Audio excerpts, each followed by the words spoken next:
오늘 열왕기상 12장 1절로 20절 이 말씀을 중심으로 해서 순리를 따랐더라면 이런 제목으로 은혜의 말씀을 나누고자 합니다. 사람이 세상을 살다 보면 미치지 못하는 그러한 일들이 있어서 실수했구나. 왜 그랬을까? 참 아쉬움이 상당히 남을 그런 때가 있습니다. 우리가 이런 것들을 주의 깊게 살펴서 그런 아쉬움이나 그런 후회가 남지 않도록 우리가 살아야 될 줄로 믿습니다. 오늘 본문의 내용을 살펴보면 다윗 왕이 40년 동안 이제 나라를 태평성대를 이루었고 그의 아들 솔로몬이 왕이 돼서 40년 동안 통치를 했습니다마는 이 솔로몬 왕이라고는 분은 시작은 참 좋았어요. 그런데 결과가 좋지 않았습니다. 그러니까 시작은 참 좋은데 결과가 안 좋은 것, 이건 정말 안 좋아요.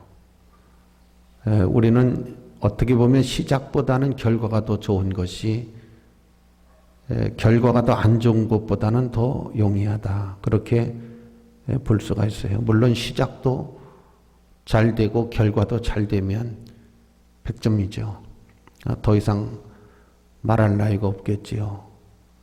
근데 솔로몬이 말년에 가가지고 하나님을 버리고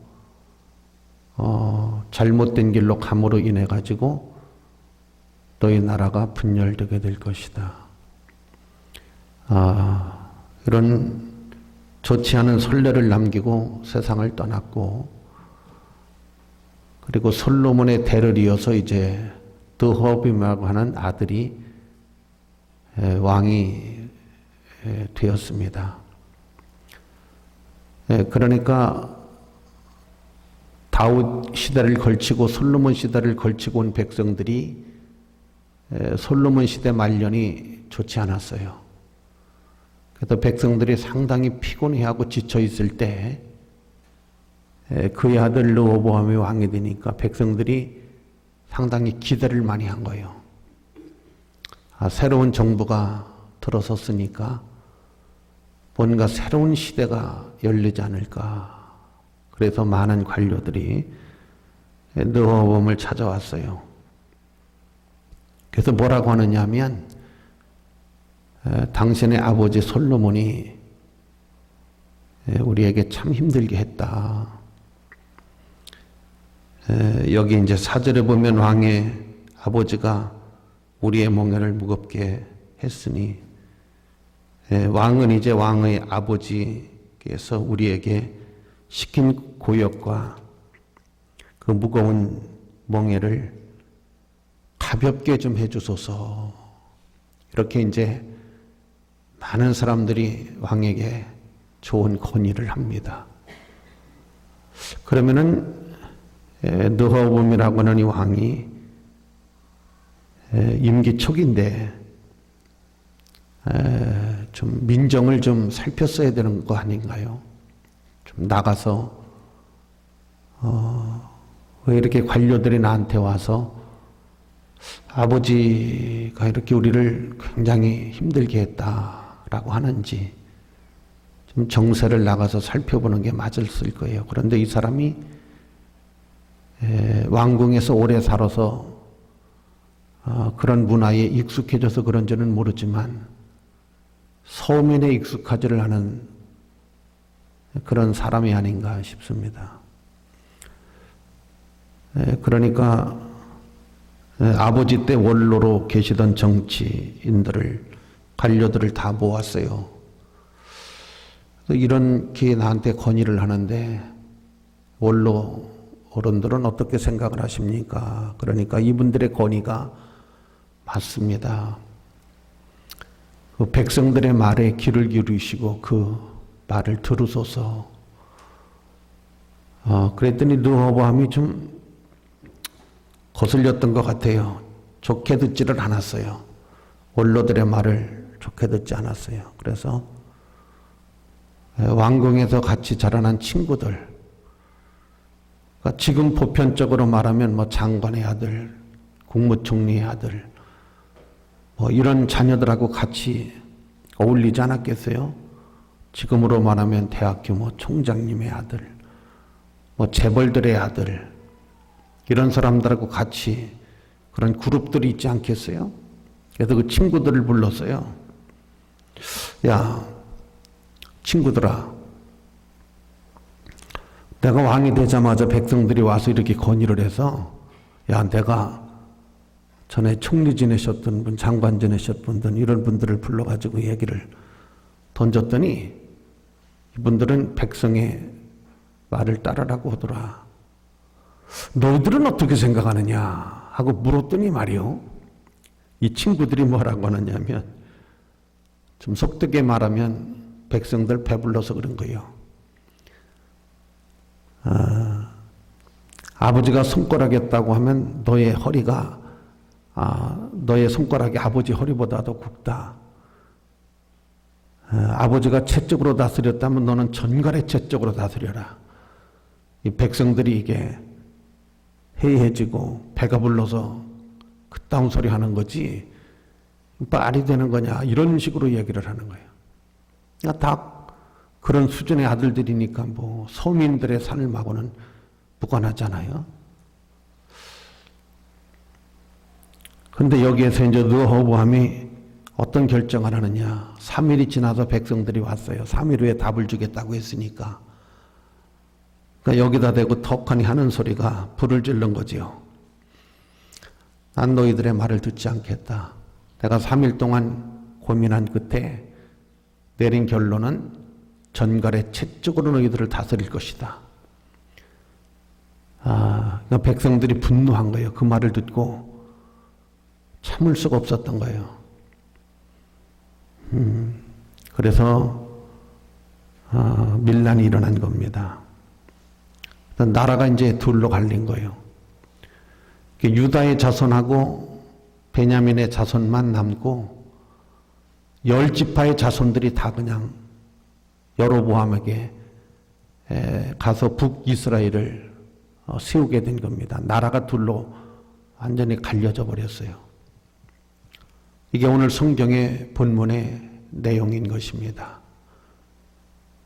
오늘 이 성경 본문은 이 시대에 또 우리 개인에게 어떤 교훈을 주고 있는지, 이 성경을 잘 이해를 함으로 인해 가지고 우리가 세상을 살아가는데 실수나 실패하지 않도록 좋은 교훈이 되기를 주의 이름으로 축원합니다. 교훈 삼기 원하시면 아멘. 오늘 이 성경을 통해서 우리가 제일 먼저 교훈 삼아야 될 게 뭐냐? 저는 이렇게 생각해요. 모든 일들 속에서 하나님께서는 이 일을 어떻게 보고 계시는가? 이걸 한번 생각해 봐야 된다. 하나님은 어떻게 보시는가?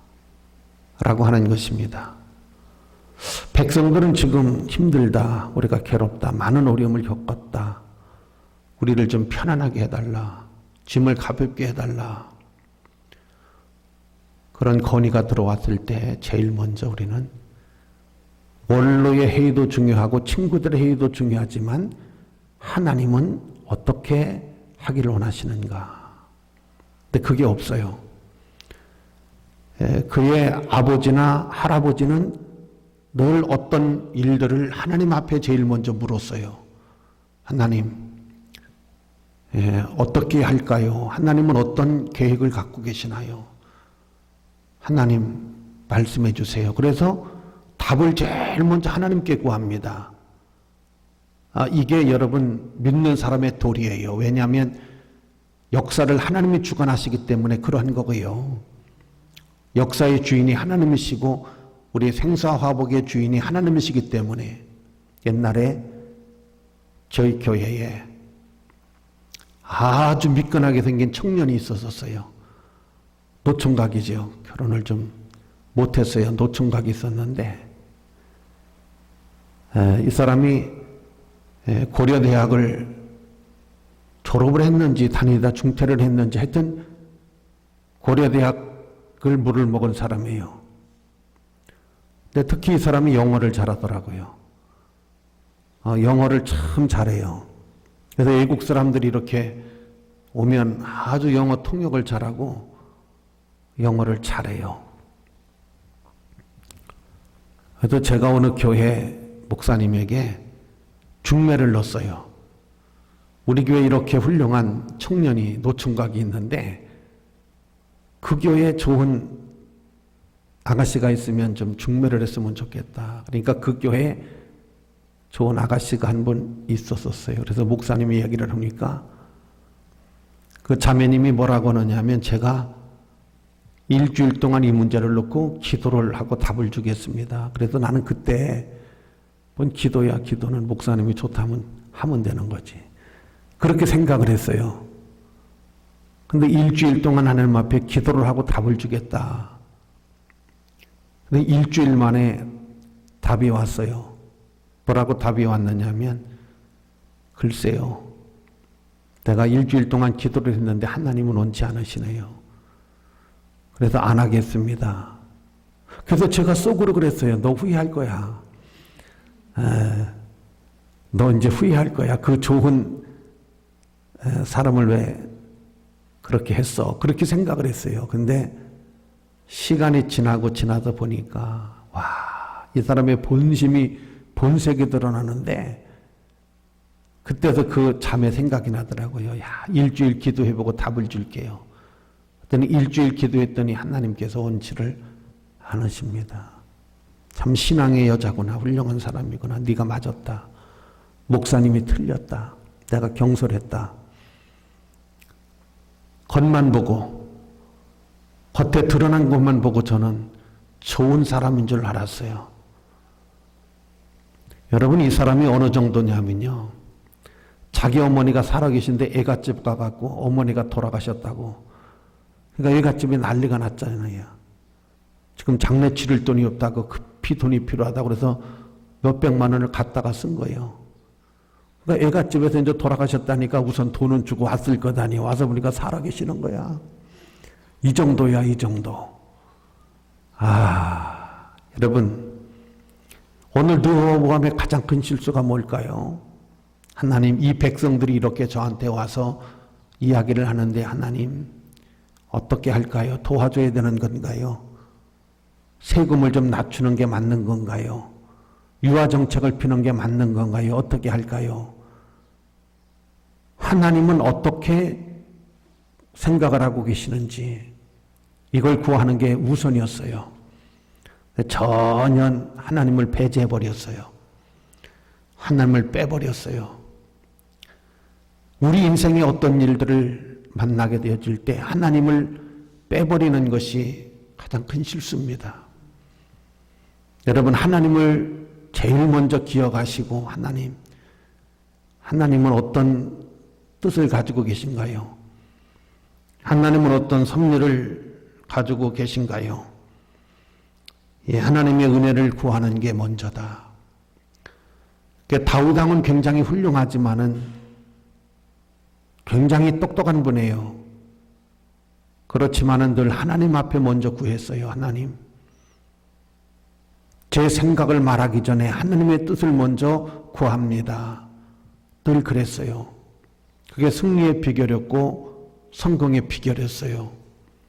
오늘 예배드리시는 우리 성도님들 항상 하나님의 은혜를 먼저 구하고 하나님께 먼저 길을 물어보는 것이 맞는 거예요. 난 여러분들이 그렇게 되시기를 주의 이름으로 축원합니다. 그 다음 두 번째가 뭐냐 하면 민심을 무시해버린 거, 이게 큰 실수였어요. 이 백성들의 아픔과 고통의 소리를 왕은 들었어야 돼요. 무시해버린 거지요. 민심은 천심이라고 하는 말이 있어요. 이게 무슨 말이냐면 한 사람의 마음이, 한 사람의 고통이, 여러분이 마음의 고통이라는 것, 사람의 마음이라고 하는 것은 쉽게 바뀌어지지를 않는 거예요. 그러니까 이러한 것들이 모이고 모여지는 거예요. 한 사람의 아픔이, 슬픔이 모여지는 거예요. 공감대가 형성되는 거예요. 이걸 민심이라고 그러는 거예요. 민심이라고 그러는 겁니다, 이게. 민심이라는 건 그냥 형성되는 게 아니에요. 수많은 사람들이 물방울이 모여서 강물이 되듯이 이렇게 형성되는 것이 바로 민심입니다. 그래서 민심은 무시하는 게 아니에요. 민심은 그냥 이루어지는 게 아닙니다. 민심은 하루아침에 나오는 게 아니에요. 수많은 사람들의 마음이 모아지는 것이 바로 이게 민심이라는 거예요. 그래서 민심은 굉장히 큰 거예요. 민심은 무시하면 안 되는 거예요. 오늘 여러분 이때 당시의 민심이 우리를 좀 가볍게 해달라는 거예요. 어려운 부탁도 안 해요. 못 들어줄 만한 부탁도 안 해요. 들었어야 됩니다. 민심에 귀를 기울였어야 돼요. 민심은 천심이라고 하는 말이 있잖아요. 민심은 어디로 옮겨붙는 줄 아세요? 천심으로 옮겨붙는 거예요, 이게. 하늘로 옮겨붙는 거예요. 백성들의 눈물과 고통의 소리는 거기서 끝나는 게 아니에요. 민심이 천심이라는 게 뭐예요? 천심이라고 하는 것은 하늘의 마음이라는 것 아니에요. 글로 옮겨붙는 거예요, 이게. 이 불이 없어지는 게 아니에요. 민심의 불은 어디로 옮겨붙느냐? 천심이다 하는 말은 하늘로 옮겨붙는 거예요. 그래서 여러분이 민심의 소리는 들어야 돼요. 여러분 가정에서도 독재하는 아빠가 있어요. 독재하는 아빠. 아버지가 누구 말도 안 들어. 근데 나중에는 그 아빠 쫓겨나더라고. 이 자녀들이 합심을 해갖고 엄마 우리 아빠 쫓아야 돼. 우리 아빠 때문에 힘들어서 못 살아. 아빠를 쫓아내는 운동을 하더라고. 결국에 가서는. 그래서 독재자 아빠는 얼마 못 가요. 들어줬어야 돼요. 부인의 소리도 듣고 자식의 소리도 들어야 돼요. 이게 민심이에요. 작은 민심입니다. 그래서 양보할 줄 알아야 돼요. 자기의 뜻을 처리할 줄 알아야 돼요. 이게 지혜로운 사람이에요. 이게 똑똑한 사람입니다. 여러분 나무가 이렇게 반듯해요. 근데 자기한테 주어진 나무는 구부러졌어요. 그럼 미련한 사람은 왜 나는 구부러진 거야 하고 원망을 하고 불평을 해요. 낙심을 해요. 근데 지혜로운 사람은 다른 사람 건 다 반듯한데 나만 구부러졌어요. 원망하지 않습니다. 불평하지 않아요. 구부러진 걸 가지고 어떻게 반듯한 사람보다도 더 효율적으로 이걸 활용할까, 사용할까, 이걸 생각하는 게 지혜로운 사람이에요. 미련한 사람하고 지혜로운 사람 참은 마인드 자체가 달라요. 난 여러분들이 지혜롭고 슬기로운 사람 되시기를 주의 이름으로 축원합니다. 우리는 민심에 읽을 줄 알아야 돼요. 민심에 귀를 기울 줄 알아야 돼요. 벌써 친구들 사이에도 민심이 어떻게 일어나는지 이걸 눈여겨봐야 돼요. 잘못하다 보면 왕따 당하잖아요. 왕따 당해놓고서 여러분 외로워하고 슬퍼하고 괴로워할 것이 아니라 민심을 못 읽어서 그래요. 아, 내가 너무 밥값을 안 냈더니 친구들이 밥 먹자 소리를 이제는 안 하는구나. 친구들아, 뭐야, 내가 맛있는 거 사줄게. 민심을 돌려야 돼요.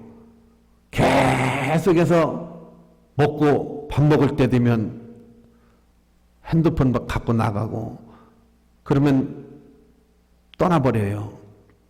그러면 왕따가 되고 회복하기가 상당히 어렵습니다. 르호보암의 가장 큰 실수가 하나님께 답을 구하지 아니했다는 것이고 민심에 귀를 기울이지 않았다는 거예요. 좋게 와서 이야기를 했어요. 우리가 너무 힘드니까 좀 가볍게 해달라. 그러면 그게 밀어붙여서 될 일이 아닙니다. 심도 있게 생각을 하고, 아, 우리 아버지 때 너무나 힘들어 했구나. 나라도 이 백성들을 편안하게 해줘야 되겠구나. 그런 마음을 가졌어야 되는 거예요. 민심의 소리를 들었어야 되는 겁니다. 나는 여러분들이 그런 소리에 귀를 기울 줄 아는, 작은 소리에 귀담아 들을 줄 아는 그런 슬기로운 사람들, 그런 은혜로운 사람이 되시기를 주의 이름으로 축원합니다. 그렇게 되기 원하시면 아멘. 그 다음 세 번째가 뭐냐면 과도한 욕심입니다. 이때 당시 이스라엘이라고 하는 나라는 부한 나라예요. 그렇게 욕심을 부려야 될 이유가 하나도 없어요. 욕심 안 부려도 됩니다. 할아버지가 일궈는 일들이 굉장히 많고 아버지가 최고의 지혜를 가지고 일궈는 일들이 굉장히 많아요. 부유한 나라였어요. 그렇게 무슨 전갈의 채찍으로 그렇게 더 고통을 주고 더 세금을 걷어들이고 그렇게 안 해도 얼마든지 부강하게 살 수 있는 그런 나라예요. 오히려 정부가 곡간을 풀고 많은 것들을 백성들을 위해서 이렇게 하는 그런 유화 정책이 맞는 거예요. 뭐 하려고 그렇게 욕심을 부립니까? 너무 지나치게 그렇게 욕심을 부렸던 것이 이런 화근을 가져오게 되었던 것입니다. 민수기 22장 말씀에 보면 발람이라고 하는 어리석은 사람이 나와요. 모압의 발락이라고 하는 이름이 비슷해요. 이 왕이 이스라엘을 이길 수가 없어요. 이스라엘이 강해졌어요. 이 발람이라고 하는 사람을 불러가지고 이스라엘을 저주해라. 이게 복채를 많이 복채. 굉장히 많은 돈을 가지고 공략을 한 거예요. 그 발람이라고 하는 사람이 하나님 가서 저주할까요? 그러니까 절대 하지 말아라. 그래서 안 간다고 그랬어요. 거절을 했습니다. 그런데 문제는 뭐냐면 자꾸 돈이 아른거리는 거예요. 안 간다. 하나님이 가지 말라고 그랬다. 그래서 안 가요. 근데 돈이 아른거리는 거예요. 자꾸 돈이. 그래서 사람이 이 돈 맛을 너무 좋아하면 안 돼요. 사람이 너무 돈을 밝히면 큰일 나요. 난 여러분들이 돈을 밝히는 사람이 안 됐으면 좋겠어요. 아멘을 안 하시네. 이미 거기 푹 빠진 것 같아, 지금. 예. 돈을 좀 초월해서 살았으면 좋겠어요. 초월해서. 할렐루야. 예. 돈에 이렇게 사로잡히지 말고 그냥 초월해서 살으셨으면 좋겠어요. 너무 욕심을 내다 보니까 돈이 자꾸 맴도는 거예요. 그래서 결국은 여러분 발람이 넘어집니다. 출발은 돈으로 시작한 거예요. 그 미련을 버리지 못한 것이 결국은 무너져 버려요. 오늘 르호보암이 너무 지나친 욕심을 부린 거예요. 우리나라 정권마다 실패하는 이유가 뭐냐? 자꾸 대를 이어서 이 정권에 뿌리를 내리려고 그래요. 근데 대한민국은 그런 나라가 아니에요. 국민의 나라가 되면 되는 거예요. 국민의 나라.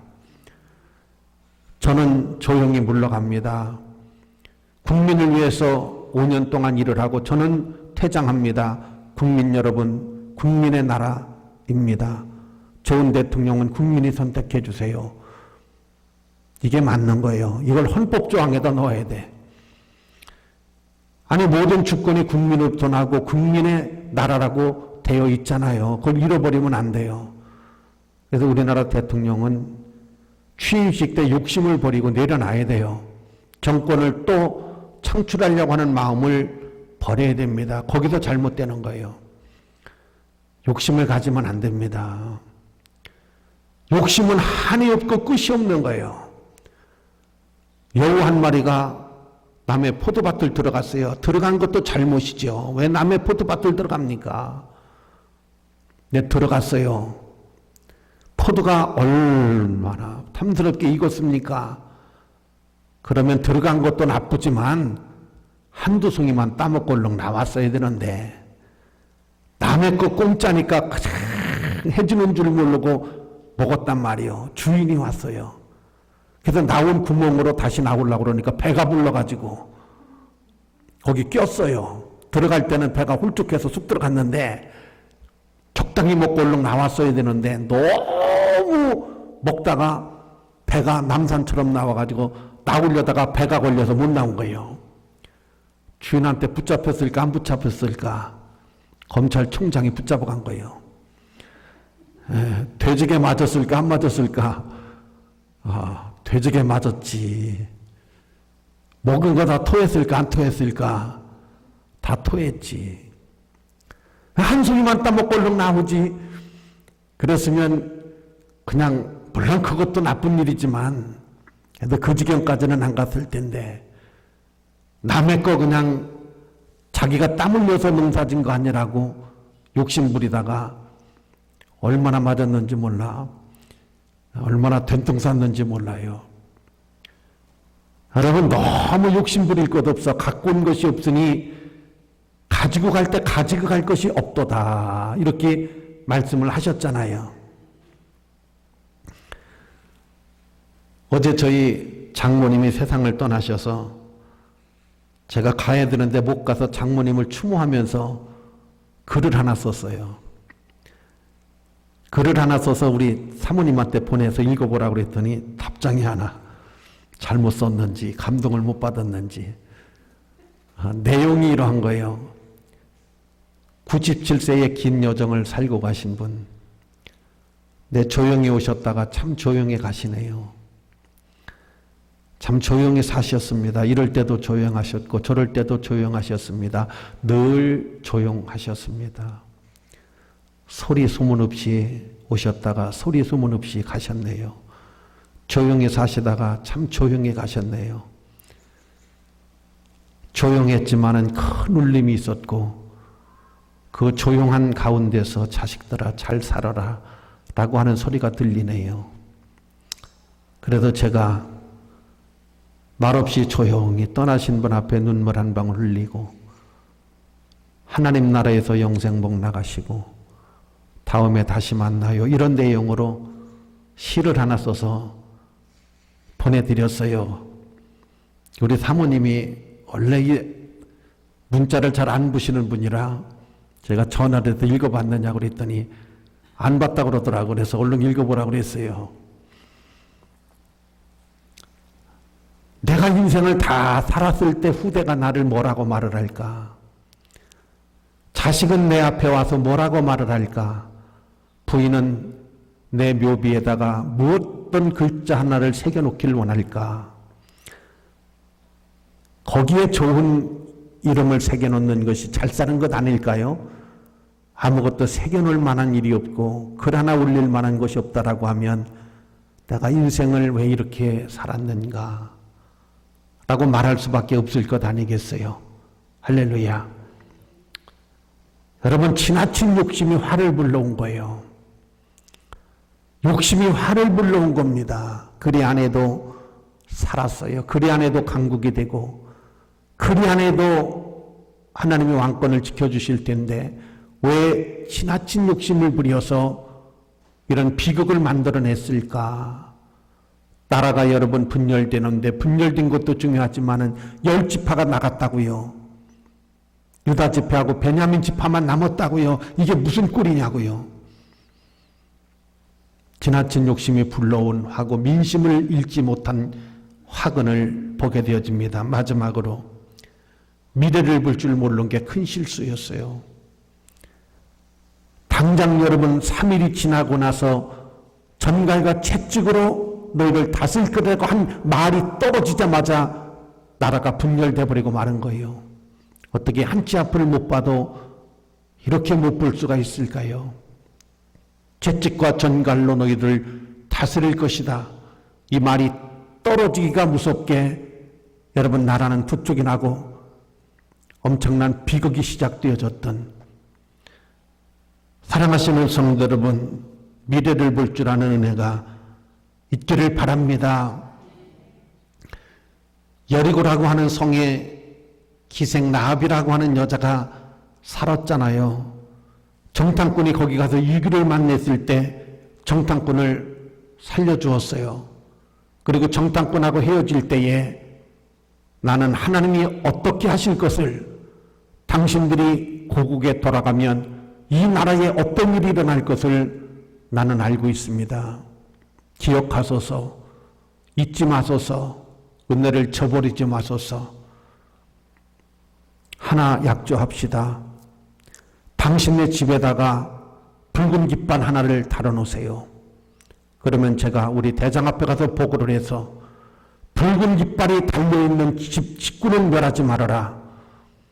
어떤 일이 있어도 붉은 깃발이 달려있는 집, 십자가를 말하는 겁니다. 예수를 말하는 겁니다.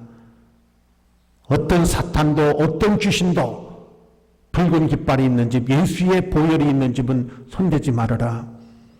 그런 뜻입니다. 이스라엘 백성들이 들어왔을 때 붉은 깃발이 있는 집이 바로 라합의 집이었습니다. 그는 앞을 볼 줄 아는 사람이었습니다. 미래를 볼 줄 아는 눈을 가지고 있던 사람입니다. 구원받은 것뿐만 아니라 그는 살렘이라고 하는 사람하고 결혼을 하게 됐고, 살렘은 보아스를 낳고, 보아스는 오벳을 낳고, 오벳은 이새를 낳고, 이새는 다윗을 낳았다 그랬습니다. 여러분, 이게 웬일입니까? 기생이라고 하는 여자를 하나님은 살몬이라고 하는 정말 명문 가문의 여러분 아내가 되게 하셨고, 그를 통해서 여러분 보아스를 낳고, 보아스는 오벳을 낳고, 오벳은 이새를 낳고, 이새는 다윗을 낳고, 다윗은 솔로몬을 낳은 것입니다. 우리는 앞을 좀 보는 시각을 가져야 됩니다. 시야를 넓혀서 현재만 생각해서는 안 됩니다. 미래를 볼 줄 아는 은혜가 있어야 됩니다. 미래의 나의 모습, 내일의 나의 모습, 10년 후의 나의 모습, 여러분 이것을 볼 줄 아는 은혜가 있어야 됩니다. 느헤미야라고 하는 사람, 당장 나라가 지금 분열이 되어지고 전쟁이 이제 계속 북이스라엘하고 남유다하고 일어나고, 이 시발점에 서 있었는데 왜 그걸 못 봤습니까? 한 치 앞을 못 내다본 어리석음이 여러분 우리에게 무엇을 남겨주고 있는지 다시 한번 기억할 수 있는 시간이 되었으면 합니다. 순리를 따랐더라면 하나님 어떻게 할까요? 라고 물었으면 하나님은 그들의 소리를 들어줘라라고 했을 것입니다. 먹지도 못할 욕심, 갖지도 못할 욕심을 지나치게 낸 것이 나라가 분열되어지고, 그 민심이 그렇게 용수등 치는 그 민심의 소리를 외면했던 이것이 여러분 불러온 비극을 우리가 생각해 볼 때 과연 나는 주변의 소리에 귀를 기울일 줄 아는 사람인가? 가족의 소리에 귀를 기울일 줄 아는 사람인가? 하나님 앞에 길을 찾고 길을 묻는 사람인가? 혹시 너무나 큰 욕심 속에 내가 살고 있는 것은 아닌지, 그거에 가려서 한 치 앞을 내다보지 못하고 있는 그런 느헤미야 같은 사람은 아닌지를 다시 한번 우리가 점검해보고 생각해 볼 수 있는 그런 좋은 시간이 되시기를. 몇천 년 전에 한 판의 성경이지만은, 한 장의 성경이지만은 이 성경을 현대로 끌어내서 이 교훈이, 이 역사가 주는 교훈을 우리가 되새겨보면, 이래서는 안 되는 거구나. 나라는 이렇게 해서 결단났고, 백성은 이렇게 해서 고통을 당하고, 왕은 이렇게 주저앉았구나 하는 이 역사가 주는 교훈을 우리는 다시 한번 되새길 수 있는 은혜가 있어야 될 줄로 믿습니다.